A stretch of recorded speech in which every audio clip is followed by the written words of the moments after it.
Il y a deux femmes qui dirigent. Nous avons la femme sage et puis nous avons la femme insensée. Alors maintenant, j'aimerais savoir, une femme qui est ici, te considères-tu comme une femme sage ou une femme insensée? La femme sage est cette femme qui peut commencer de rien et finir en haut. Elle peut être esclave et finir reine. C'est une femme qui peut prendre son mari de zéro et faire de lui un haut dignitaire. La femme doit savoir ce qu'elle a en elle. Donnez juste une petite semence à une femme, 9 mois après, elle vous donne un être humain. Beaucoup de personnes sont mortes ou mortes avec leur talent, simplement parce qu'ils n'avaient pas découvert ce que Dieu avait placé en elles. Laissez-moi parler des femmes, s'il vous plaît les hommes, laissez-moi parler des femmes. Beaucoup de femmes sont décédées sans savoir qu'elles avaient du talent en elles. À ce talent, elles pouvaient révolutionner, pas seulement la famille, la nation, le quartier, mais le monde. Quelqu'un connaît Angela Merkel ici? J'aimerais bien qu'à chaque fois que je vous pose une question, si vous pouvez répondre en disant oui, on connaît. Vous la connaissez? Est-ce que vous savez quel est son apport pour l'Allemagne? Cette femme a relevé l'économie de son pays. Aujourd'hui, l'Allemagne a du mal à se passer de cette femme. Elle est là où il y a les puissants du monde. Là où les hommes sont assis pour prendre des décisions, eh bien, il y a cette femme qui est là aussi. Et elle pèse, n'est-ce pas? Si Madame Merkel dit non à quelque chose, si elle refuse de prendre une décision, peut-être pour une loi ou autre, qui concerne l'Union européenne, eh ben, vous savez, cette loi peut ne pas être votée. Parce qu'elle pèse. Mes femmes, est-ce que tu pèses, toi? Est-ce que tu pèses, premièrement, dans ta maison? Si tu ne pèses pas dans ta propre maison, si tu ne pèses pas dans ta famille, comment pourrais-tu peser dans ta nation? Comment pourras-tu peser dans le monde? Tu dois avoir quelque chose pour peser. J'aimerais savoir, qui c'est ici qui a créé le chauffage de la voiture? C'est une femme qui a créé le chauffage de la voiture. Margaret Wilcox en 1893. La sortie de secours. On a des sorties de secours. Est-ce que vous savez qui a créé ça? Qui a inventé ça? C'est encore une femme. Oh là là, c'est extraordinaire, non? Qui a créé encore le radeau de sauvetage, seringue médicale, le réfrigérateur? Est-ce qu'il y a une femme ici qui a un réfrigérateur chez elle? Vous avez des réfrigérateurs chez vous? Qui a un réfrigérateur? C'est une femme qui a inventé le réfrigérateur. Est-ce que vous le saviez avant que je vous l'annonce? Mais regardez un petit peu ces femmes. Que serait le monde aujourd'hui sans ces femmes? On n'aurait pas de réfrigérateur. Elle a créé la plupart des technologies de télécommunication. C'est la physicienne Shirley Jackson. Elle a été la première femme noire à recevoir un doctorat du MIT en 73.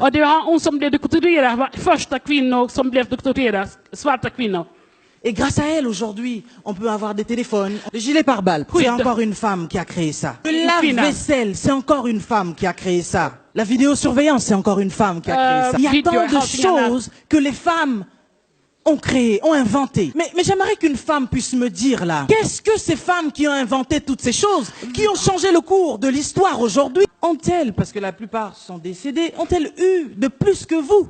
Vous avez des bras, vous avez des mains, vous avez des jambes, vous avez surtout un cerveau. Qu'est-ce que vous faites avec? Quelqu'un peut me dire ce qu'elle fait de son temps? Parce que le problème aujourd'hui, beaucoup de femmes passent leur temps à perdre leur temps. What do you do with your time? Qu'est-ce que tu fais de ton temps? Moi, je ne perds pas mon temps parce que je sais que mon temps est more expensive.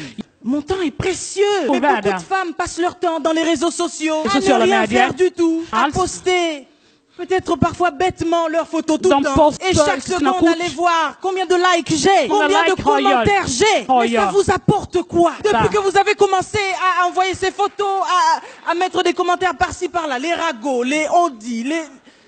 Qu'est-ce que ça vous apporte? Mais qu'est-ce que vous faites de votre temps? Le temps est précieux. Moi, je viens pour dire à une femme, de tes 24 heures, tu peux en faire quelque chose d'excellent. Je ne veux pas qu'une femme vienne me dire que non, là j'ai déjà avancé, je ne peux plus rien faire. Tu peux encore faire quelque chose. Moi je suis ici pour motiver une femme, pour dire à une femme que tu as le talent, mais maintenant sers-toi de ton temps pour faire quelque chose, pour marquer ta génération, pour marquer l'histoire. Combien de femmes passent leur temps à la maison à ne rien faire, regarder les feuilletons, les novellas, matin, midi, soir. Ça fait 30 ans que ces feuilletons-là existent, n'est-ce pas? Eux sont des acteurs, ils sont devenus des millionnaires. Et toi qui as passé 30 ans derrière ton écran, devant ton écran, à regarder ces personnes, moi, j'ai vu ma mère raté, excuse-moi maman. Elle me regarde. Check. Alors, elle a dû rater 2 fois des journées de vaccination pour nous. Parce qu'elle devait regarder les feux de l'amour. Non, je peux pas rater la série. Victor, il va faire des choses. Mais parmi les mamans qui rigolent, vous vous reconnaissez là-dedans, n'est-ce pas? Rater un rendez-vous important ne vous interdit pas d'aller sur les réseaux sociaux. Modérez votre temps. Prenez un temps de qualité pour faire des choses de qualité, n'est-ce pas? Mais qui t'a dit qu'à 60 ans, tu ne peux pas devenir quelqu'un? Qui t'a dit qu'à l'âge que tu as là, ta vie ne peut pas changer? Qui te dit que tu ne peux pas apporter quelque chose pour ta génération? Peu importe ton âge. Mais si tu reconnais ce soir que tu as quelque chose en toi, tu peux le disposer pour toi-même et pour les autres. Il n'y a rien, alors rien qui peut vous empêcher d'arriver là où Dieu vous attend. Saisissez les opportunités. Et surtout, informez-vous. J'ai parlé de la chance que nous avons ici en Europe. Parce qu'en fait, il y a des formations gratuites partout. Que personne ne vienne me dire, oui, mon âge est avancé, j'ai plus la tête encore à aller étudier. Mais tout dépend de ce que tu veux. Est-ce que tu veux garder la position de médiocrité ou alors tu veux avoir une position meilleure? Dieu ne descendra pas du ciel pour faire les choses à votre place. Tu peux prier matin, midi, soir. Mais ce que tu dois faire, tu dois le faire toi-même. Dieu a sa part. Et l'homme aussi a sa part. Dieu a travaillé 6 jours et s'est reposé le 7e jour. Mais beaucoup de femmes, elles travaillent 1 journée, 2 jours. Moi, vraiment, le travail ici en Europe, c'est difficile, ça me tue vraiment. Ah non, faut gérer les enfants. Et le mari, encore le soir, va te demander. Och mannen också vill ha sin del på kvällen. Ça, ce n'est pas une raison. Ja, men det är ingen skäll.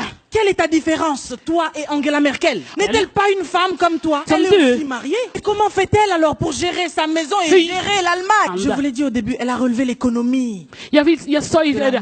Qui est cette femme aujourd'hui qui veut relever sa maison? Qui est cette femme aujourd'hui qui veut relever son quartier? Qui est cette femme aujourd'hui qui veut marquer son histoire, son époque, sa génération?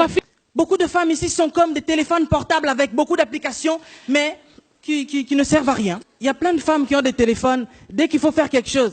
Hé, Junior, viens un peu me montrer ici comment on envoie le texto là. Comment on fait pour aller sur YouTube au 21e siècle? Vous ne savez pas utiliser un téléphone portable. Aujourd'hui, le téléphone portable dont je parle, c'est toi, femme.